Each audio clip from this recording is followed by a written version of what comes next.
اے جہاد سے ڈرنے والو، تم کہیں رہو، موت تو تمہیں آ کر رہے گی، خواہ مضبوط قلعوں میں رہو۔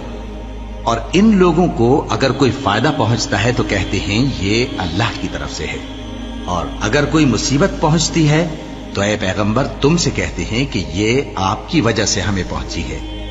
کہہ دو کہ رنج و راحت سب اللہ ہی کی طرف سے ہے۔ ان لوگوں کو کیا ہو گیا ہے کہ بات بھی نہیں سمجھ سکتے؟ اے آدم زاد، تجھ کو جو فائدہ پہنچے وہ اللہ کی طرف سے ہے، اور جو نقصان پہنچے وہ تیری ہی شامت اعمال کی وجہ سے ہے۔ اور اے نبی، ہم نے تم کو لوگوں کی ہدایت کے لیے پیغمبر بنا کر بھیجا ہے، اور اس بات کا اللہ ہی گواہ کافی ہے۔ جو شخص رسول کی فرما برداری کرتا ہے تو بے شک اس نے اللہ کی فرما برداری کی، اور جو نافرمانی کرے تو اے پیغمبر تمہیں ہم نے ان کا نگہبان بنا کر نہیں بھیجا۔ اور یہ لوگ منہ سے تو کہتے ہیں کہ آپ کی فرما برداری دل سے منظور ہے، مگر جب تمہارے پاس سے چلے جاتے ہیں تو ان میں سے بعض لوگ رات کو تمہاری باتوں کے خلاف مشورے کرتے ہیں، اور جو مشورے یہ کرتے ہیں اللہ ان کو لکھ لیتا ہے۔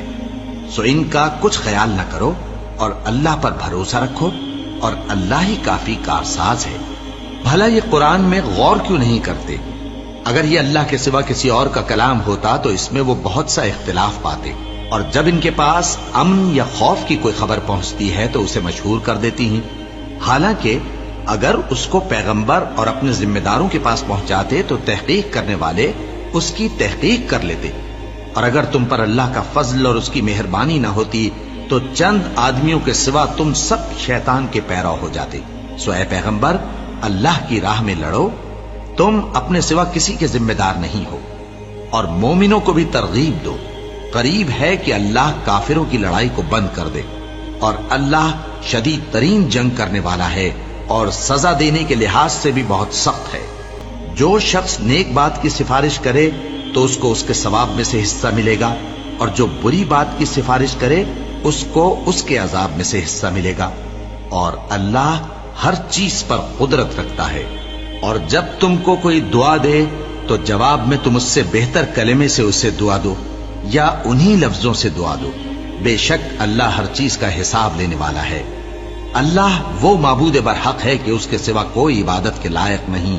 وہ قیامت کے دن تم سب کو ضرور جمع کرے گا، اور اللہ سے بڑھ کر بات کا سچا کون ہوگا؟ اب کیا سبب ہے کہ مسلمانوں تم منافقوں کے بارے میں دو گروہ بن گئے ہو، حالانکہ اللہ نے ان کو ان کے کرتوتوں کے سبب اوندھا کر دیا ہے؟